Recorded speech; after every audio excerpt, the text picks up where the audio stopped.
Mendengar firman Tuhan itu sesuatu yang luar biasa dalam hidup kita. Menguatkan roh kita ya. Lagi lemah jadi segar kembali iman dan rohani kita. Nah, kesempatan pagi ini saya akan berbagi sharing dengan saudara satu pengajaran firman Allah yang pagi ini saya berikan judul tujuan mujizat. Latar belakang pengajaran firman Allah yang saya terima pagi ini adalah ada banyak kita seperti doa tadi mengatakan bahwa Tuhan itu pembuat mujizat. Nah, kita semua ngerti. Sebesar apapun persoalan yang sedang kita hadapi pagi ini, serumit apapun dalam logika pemikiran kita, ruwet masalah kita. Seperti nggak ada titik terang, gelap semuanya, nggak ada jalan keluar. Berat mungkin masalah saudara, tapi doa tadi katakan Tuhan itu pembuat mujizat. Dan kita percaya Yesus pembuat mujizat. Dan dia memang tetap mengerjakan mujizat buat kehidupan kita sampai sekarang. Adalah perkara yang sangat-sangat mudah untuk Tuhan tolong kita. Tuhan kasih mujizat gambarannya seperti membalik telapak tangan. Seberat apapun masalahmu, Yesus bisa tolong. Seperti membalik telapak tangan, dia kasih mujizat sama saudara. Nah, persoalannya, problemnya kita ngerti dia berkuasa. Dia pembuat mujizat, sampai hari ini dia ingin tolong dan kasih mujizat. Tapi yang saya mau luruskan dalam hidup kekristenan kita sebagai gereja Tuhan di akhir zaman. Apa yang diluruskan?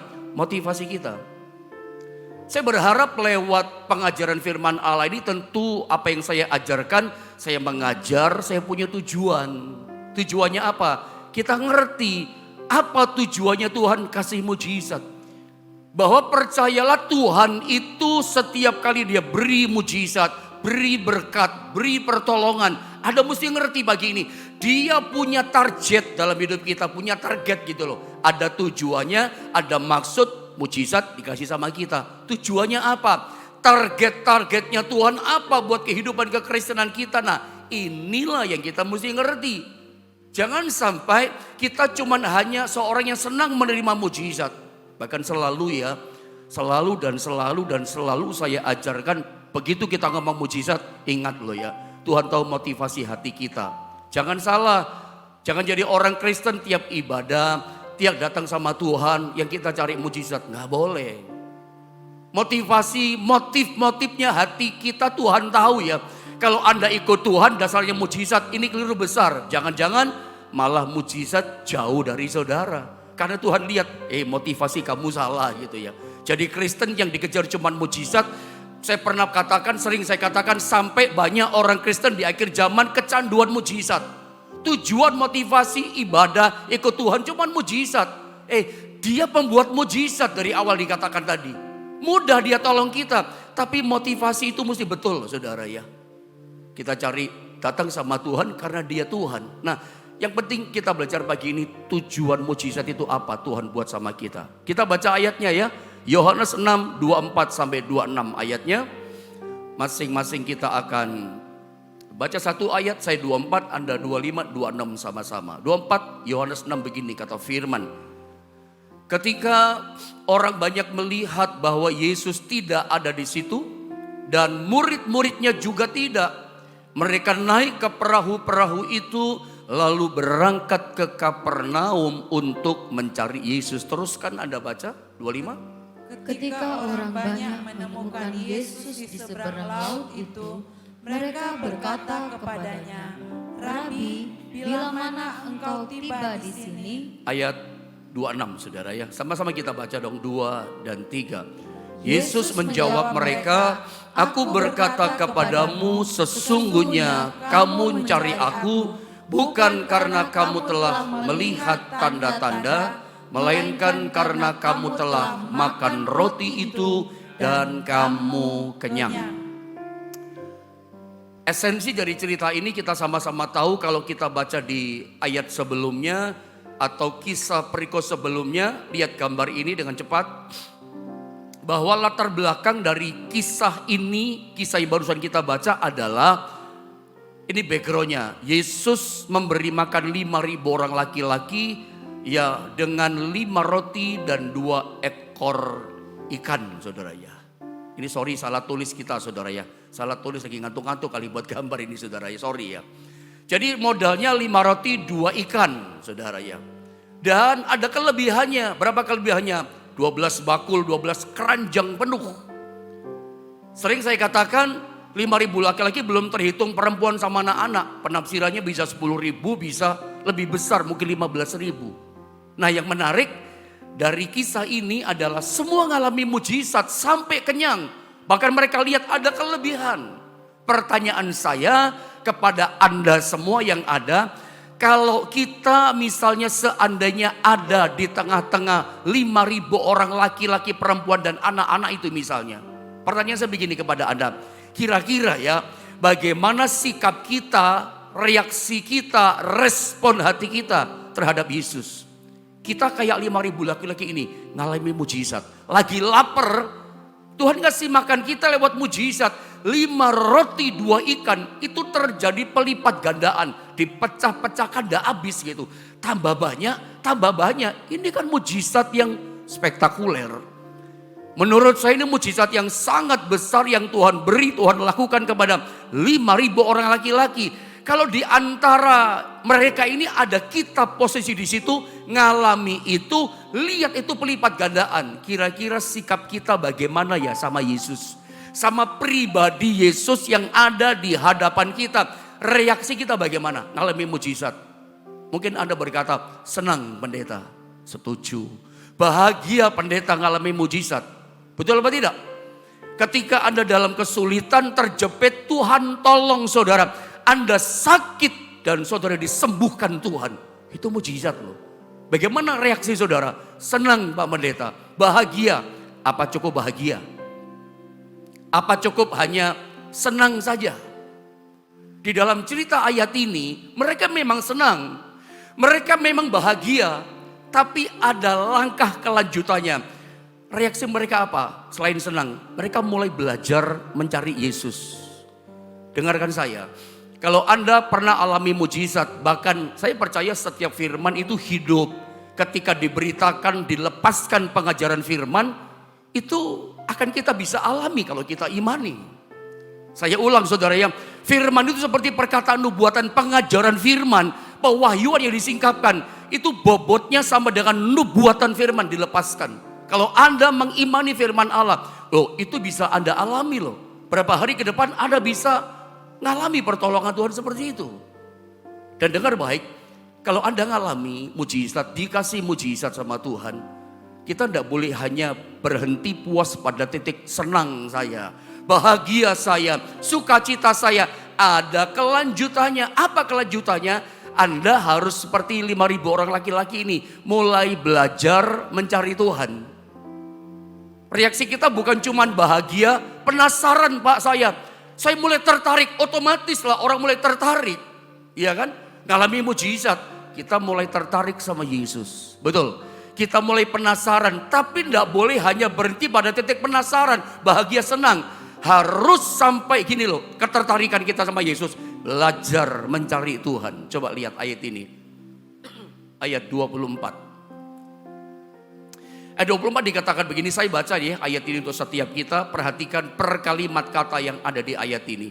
Ketika orang banyak melihat, 5.000 laki-laki, perempuan dan anak-anak ini melihat ya bahwa Yesus tidak ada di situ, ngilang tiba-tiba tidak ada, dan murid-muridnya juga tidak ada.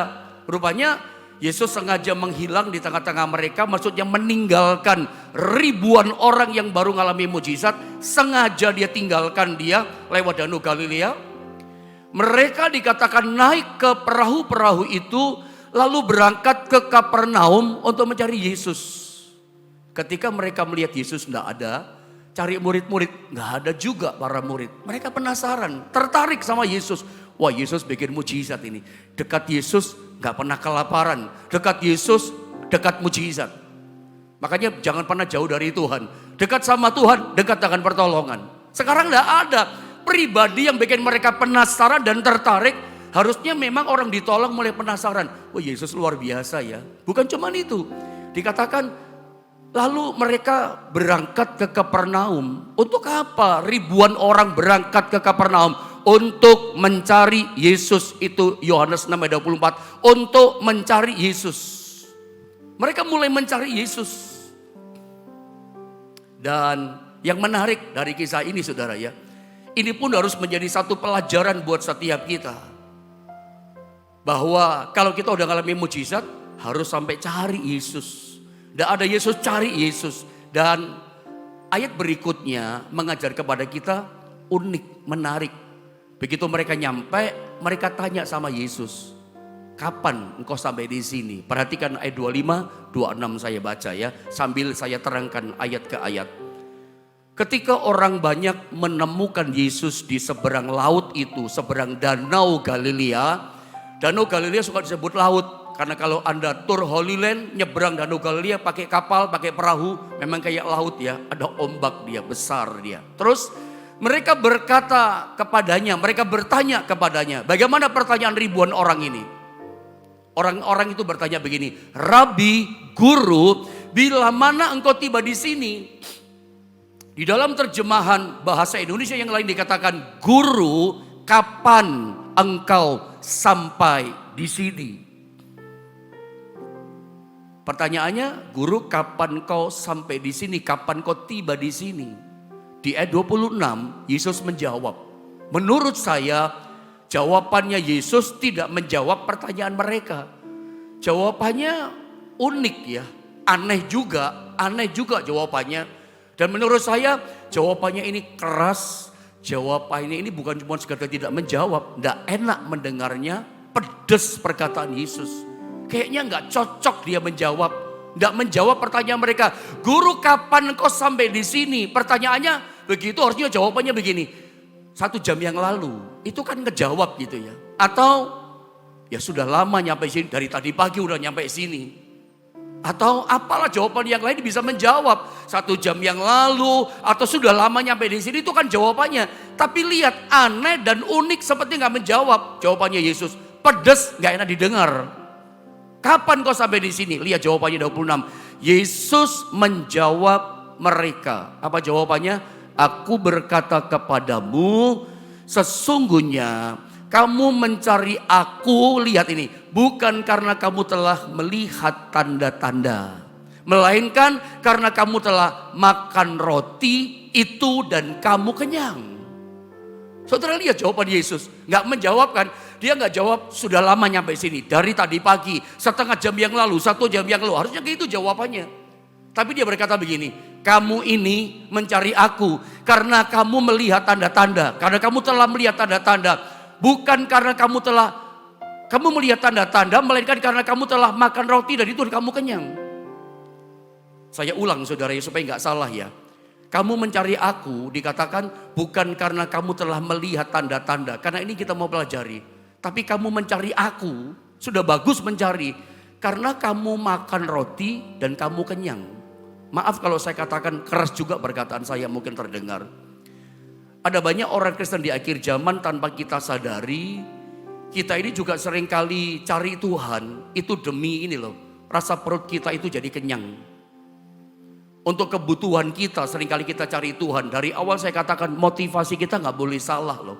Tanpa kita sadari kita ini memang mencari Tuhan. Minggu kebaktian, doa pagi bangun. Tapi yang kita cari siapa? Apakah betul kita cari pribadinya Tuhan, cari hatinya Tuhan, atau kita mencari begini, rasa perut kita supaya kenyang, ekonomi kita kenyang, rezeki kita kenyang. Yang kita cari kebutuhan perut kita. Yesus katakan, jadi sebetulnya begini menurut saya, jawaban Yesus kepada pertanyaan ribuan orang, Guru, kapan kau sampai di sini? Yesus jawabnya gini, kamu ini mencari aku bukan karena kamu melihat tanda-tanda. Kamu cari aku karena kamu makan roti dan kamu kenyang. Jawaban Yesus sekaligus membongkar motivasi hati mereka yang salah cari Tuhan. Makanya dikoreksi. Makanya jawaban Tuhan begitu pedas, diluruskan motivasi mereka. Harusnya bukan seperti itu. Kamu cari aku, harusnya lihat tanda-tanda. Lihat tanda-tanda yang Tuhan berikan. Nanti saya terangkan. Bukan karena ini, makan roti dan kenyang. Motivasi kebutuhan perut kita kenyang. Kebutuhan kita kehidupan sehari-hari. Nah, saya mau terangkan sama saudara kata tanda-tanda. Kamu mencari aku Bukan karena kamu lihat tanda, harusnya lihat tanda.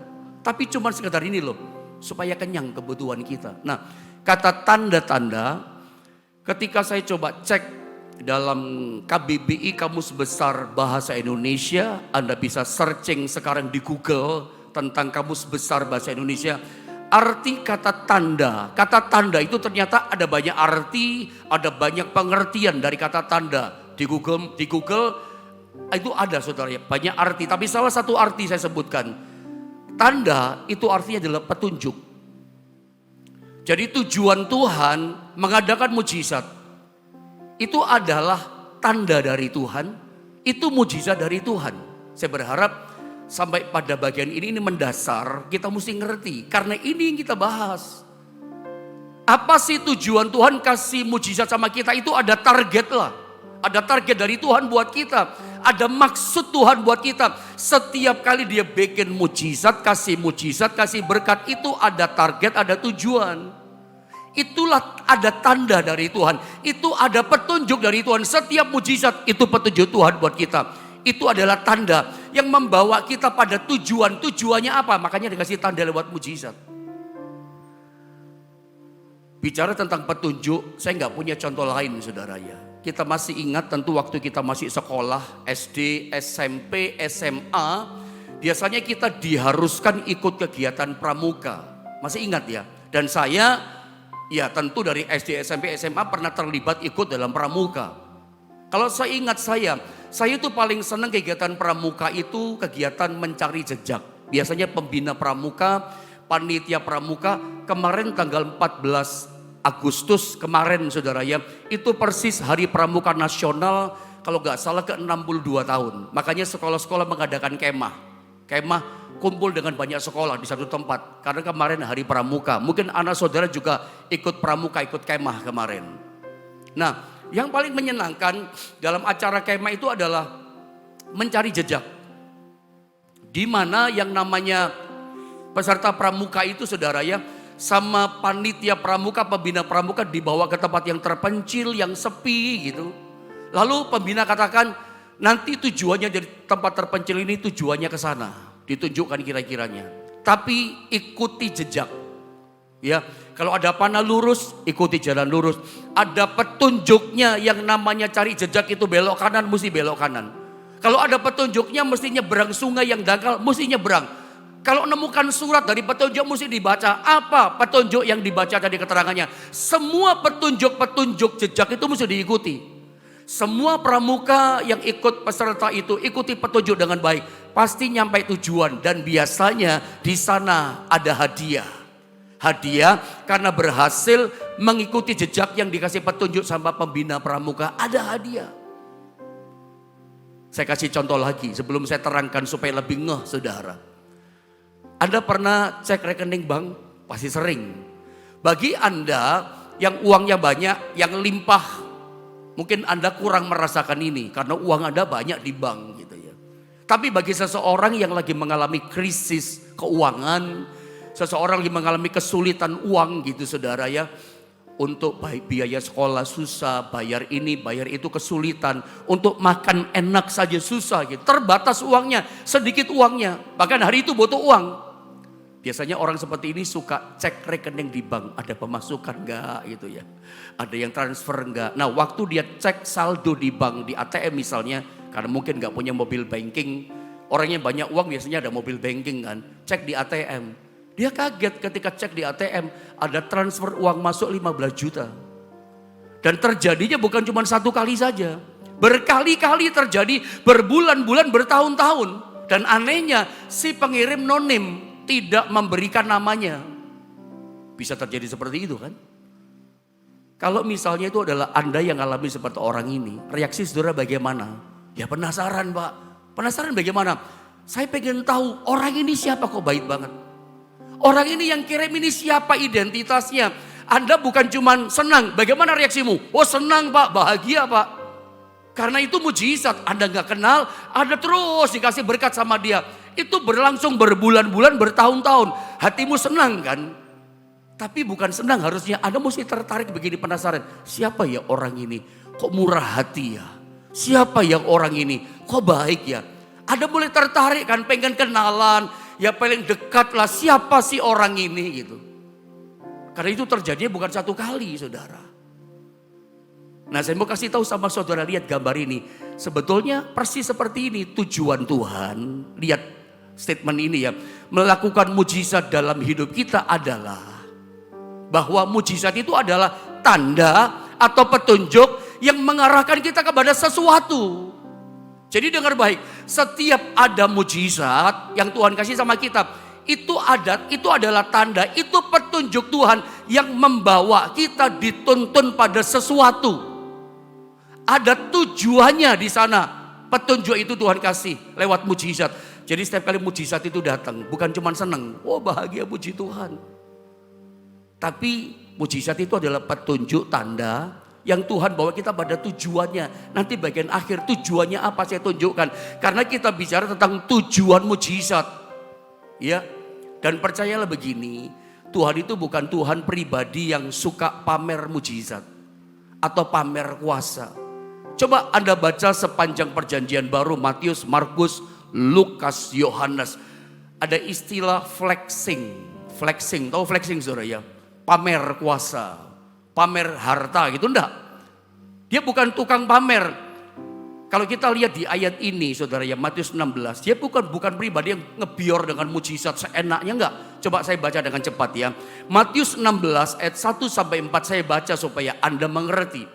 Kemudian datanglah orang-orang Farisi dan Saduki hendak mencobai Yesus. Mereka meminta dikatakan supaya ia memperlihatkan. Mereka minta orang Farisi dan Saduki suatu tanda dari sorga kepada mereka. Apa maksudnya minta tanda dari sorga? Orang Farisi, orang Saduki, mujizat, sign wonder, tanda itu mujizat saudara ya. Kami minta tanda yang dari sorga. Apa betul kamu anak Allah? Apa betul kamu ini Tuhan? Gitu loh kira-kira maksudnya. Lihat ayat kedua. Tetapi jawab Yesus, pada petang hari karena langit merah, kamu berkata hari akan cerah. Tanda alam mereka tahu. Matahari terang bersinar pagi, kamu berkata wah ini hari akan cerah sepanjang hari. Begitu pagi hari agak mendung, wah ini akan turun hujan. Itu kan tanda kan, mendung awan gelap itu kan tanda mau hujan. Cerah sepanjang hari, wah ini akan hari cerah, itu tanda. Makanya Tuhan katakan begini, pada petang hari karena langit merah kamu berkata-kata hari akan cerah. Terus lanjut, dan pada pagi hari karena langit merah dan redup kamu berkata hari ini buruk, mau hujan misalnya, mendung gelap. Rupa langit kata Tuhan, kamu tahu membedakannya. Tetapi tanda-tanda zaman tidak.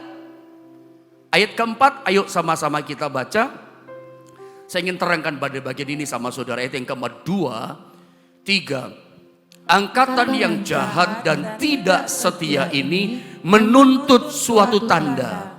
Tetapi kepada mereka tidak akan diberikan tanda selain tanda Nabi Yunus. Lalu Yesus meninggalkan mereka dan pergi. Orang Farisi, orang Saduki termasuk imam-imam itu pengen lihat, coba kasih tanda sama kami mujizat. Mujizat itu tanda dari sorga, mujizat itu adalah petunjuk dari sorga. Tunjukkan mujizat, baru kami percaya engkau Tuhan, baru kami percaya engkau adalah Mesias yang datang ke dunia. Kami baru percaya. Ditantang seperti itu, coba kalau Anda yang jadi Yesus, ada nantang saudara. Anda Yesusnya. Kami percaya kalau kamu kasih tanda, kasih petunjuk, mujizat dari sorga, baru kami percaya. Barangkali kalau kita ditantang begitu panas. Saya mau kasih tahu saudara, Tuhan itu pribadi yang tidak bisa dipanas-panasi. Seringkali kita itu kalau berdoa, kita seperti memprovokasi Tuhan. Ngerti maksud saya? Ya, seringkali orang buat itu sih. Tuhan nyatakan kuasamu, buktikan kuasamu. Itu kan doa yang provokasi kan? Ada sadar gak? Saudara selagi manas-manasi Tuhan, nyatakan kuasamu. Menurut saya pribadi nih. Anda terserah ya. Menurut saya pribadi, kayaknya kurang pas ya doa seperti itu ya. Menurut saya, kayaknya gak cocok ya doa seperti itu. Kok Anda mau panas-panasin Tuhan? Tuhan gak bisa dipanas-panasi. Dengan kata-kata kita, nyatakan kuasamu, buktikan kuasamu besar. Nyatakan kuasamu Tuhan, supaya kami lebih percaya. Enggak pas. Karena dari ayat ini, Tuhan malah tidak kasih tanda. Tuhan tidak kasih petunjuk mujizat. Karena Tuhan tidak ingin kita percaya, setia, mengabdi. Karena berkat, karena mujizat. Motivasi begitu itu salah. Ayat-ayat yang barusan saya kasih sama saudara, itu menyingkapkan, membuka rahasia ini. Dibongkar sama Tuhan. Ini motivasi yang salah ini. Makanya Tuhan tidak lepaskan mujizat. Dia tidak merilis berkat buat mereka. Dia nggak tunjukkan tanda mujizat dari sorga. Moh dia, katakan orang Jawa. Nggak mau dia. Kalau orang ikut dia mengabdi percaya hanya karena mujizat. Dia tidak kasih. Dia nggak bisa ditantang begitu. Tuhan tidak bisa diprovokasi, dipanas-panasin begitu. Malah nggak datang mujizat. Jauh mujizat dari kita. Ini kan cara setan. Setan pun caranya begitu. Kenapa kita tiru cara setan? Matius 4 ayat 3. Masih ingat cerita ini kan? Pasti Anda ingat cerita ini. Saya baca. Yesus puasa, Yesus lapar. Lalu datanglah si pencoba, iblis, si jahat. Dan berkata kepadanya, jika engkau anak Allah. Kalau benar engkau anak Allah, itu loh maksudnya. Kalau benar kamu ini Mesias yang datang dari sorga, anaknya Bapa, putra tunggal Bapa dari sorga. Kalau betul kamu ini anak Allah. Kalau betul katanya. Perintahkan supaya batu-batu ini menjadi roti. Kalau betul kau anak Allah punya kuasa, ubah batu jadi roti. Bikin mujizat, bikin petunjuk, bikin tanda kuasa dari sorga. Apakah Yesus panas hatinya? Apakah Yesus terprovokasi dirinya dipanasi sama setan? Lalu dia, kamu tidak percaya ya? Coba kalau Yesus itu Anda dan saya. Wah, panas hati kita, merah kuping kita. Wajah-wajah kita merah saudara ya. Karena panas kita, marah kita. Gak percaya ya kamu? Aku buktikan. Yesus gak perlu bukti seperti itu. Dia tidak perlu membuktikan kepada kita manusia dengan kuasanya bahwa dia Allah. Orang percaya gak percaya dia tetap Allah kok. Makanya percaya pada Tuhan bukan karena mujizat. Dengarkan saya. Kita mengabdi beriman teguh tidak goncang sama Yesus. Bukan karena berkatnya. Meskipun dalam kesulitan persoalan kita percaya Yesus adalah Tuhan. Dia gak lepaskan merilis mujizat hari itu. Meskipun ditantangin. Contoh yang lain. Matius 27. Bahwa Yesus memang gak suka flexing. Gak suka pamer mujizat. Kan istilah flexing lagi top sekarang kan. Ya, nolongin orang di foto. Doain orang sakit di foto, flexing. Uang banyak, uangnya di foto. Ya, saya pernah lihat, ya bukan menjelekan sih, tapi tidak pas ya. Ada seorang pelayan Tuhan, hamba Tuhan, kayak saya begini, punya uang yang banyak di foto. Dolar lagi. Saya ngomong sama istri saya, wih pendeta flexing duit dolar begitu banyak saudara ya. Tidak pas. Kenapa mesti flexing? Itu berkat Tuhan kok. Gitu. Tuhan gak perlu flexing. Kenapa sih orang flexing? Dia butuh pengakuan. Oh dia kaya ya. Orang foto kasih tahu sama dunia. Oh aku kesini, ini aku buat flexing. Minta pengakuan. Supaya orang tahu saya begini. Kita gak butuh pengakuan itu.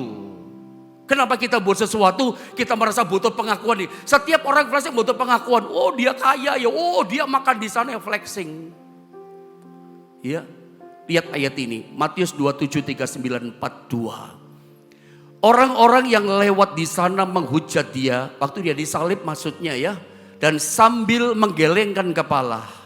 Mereka berkata begini. Hai engkau yang mau merubuhkan bait suci. Dan mau membangunnya kembali dalam 3 hari. Selamatkanlah dirimu.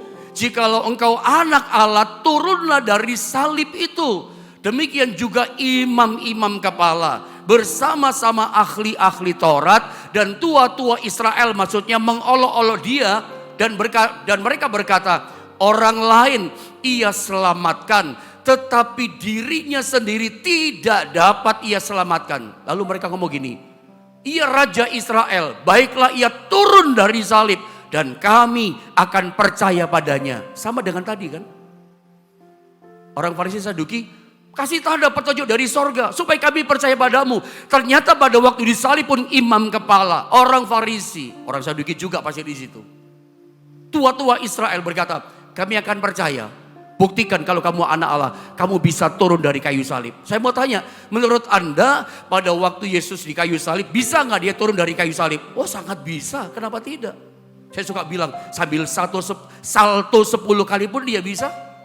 Ya, sambil terbang, sambil tidur juga bisa.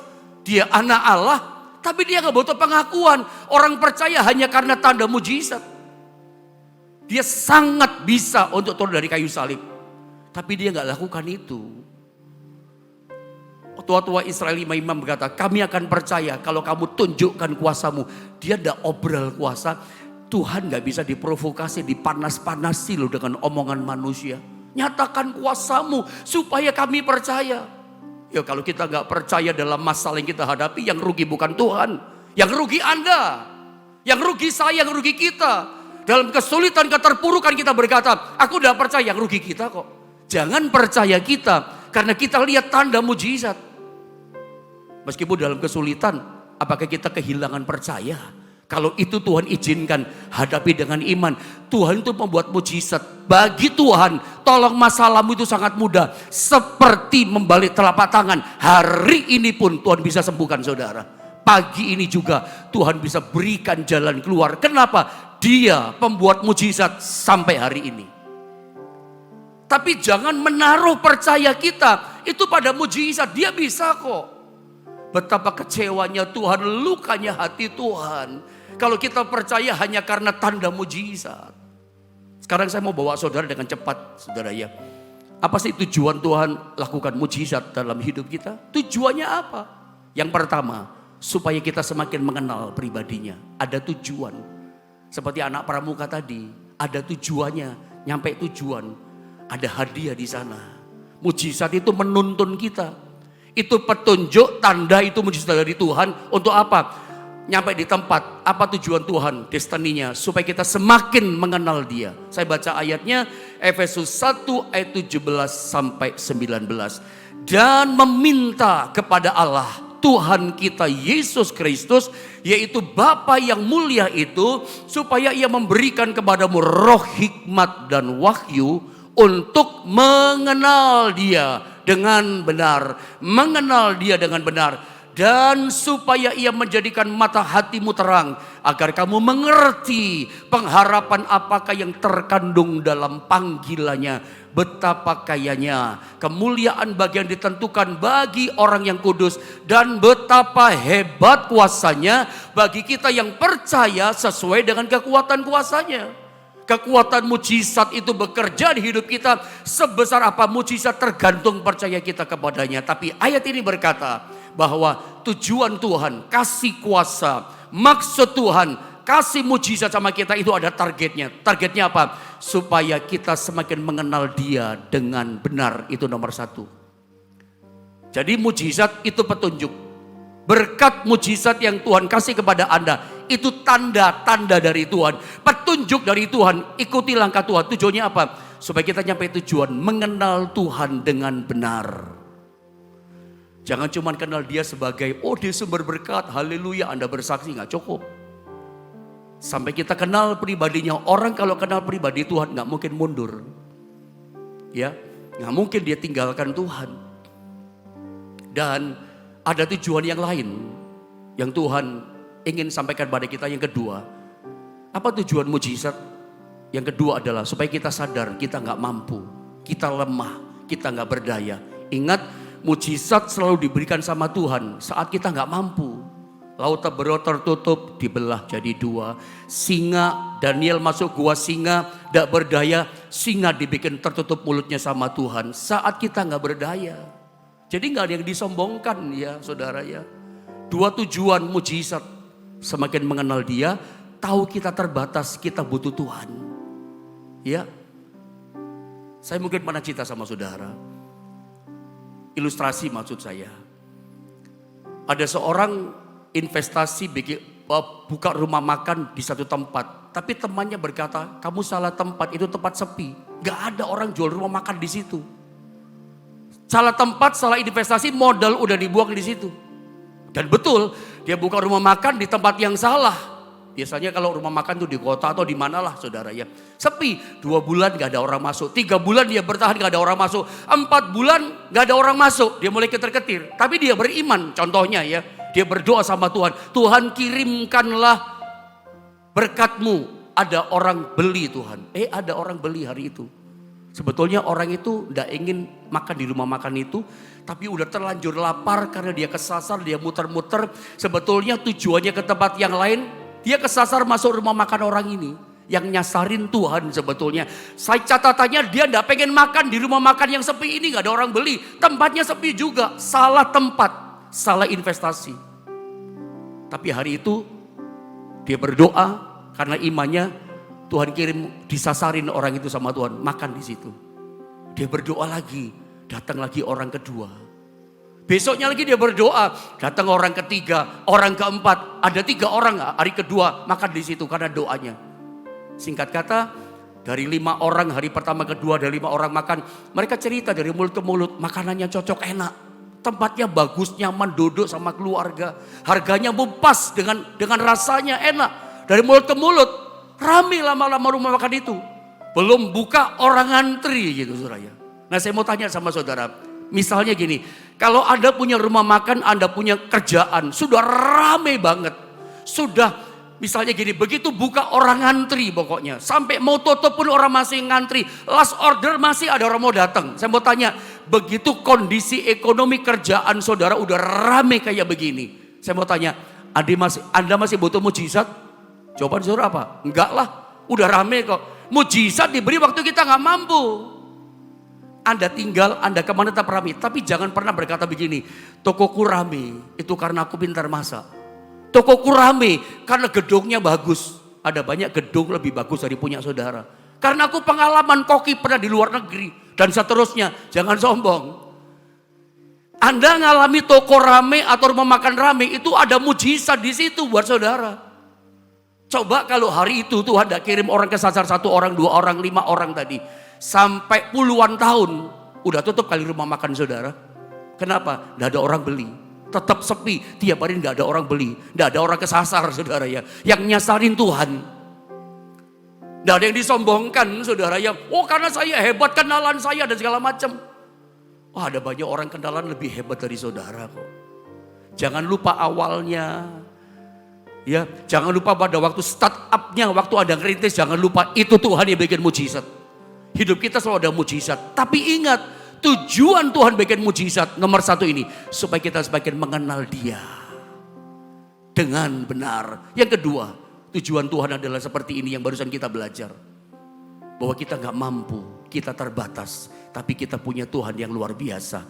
Dia pembela. Dan tujuannya itu kita mesti dapat. Bukan cuma senang. Bukan bahagia saya Pak. Kenali tujuannya sampai mengenal Dia dengan benar. Sampai kita setia mencari Dia.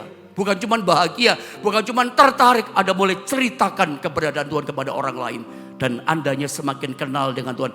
Orang kalau kenal Tuhan dihantam badai masalah sesulit apapun. Tidak pernah dia mundur. Dulu aku ditolong Tuhan. Sekarang Tuhan juga pasti tolong aku. Itu namanya orang mengenal pribadi Tuhan dengan benar. Dan dia tahu. Aku tidak mampu. Aku butuh Tuhan. Aku tidak bisa lepas dari Tuhan. Tujuan mujizat membuat kita semakin melekat sama Tuhan. Saya tidak perpanjang firman. Kita berdoa saudara ya.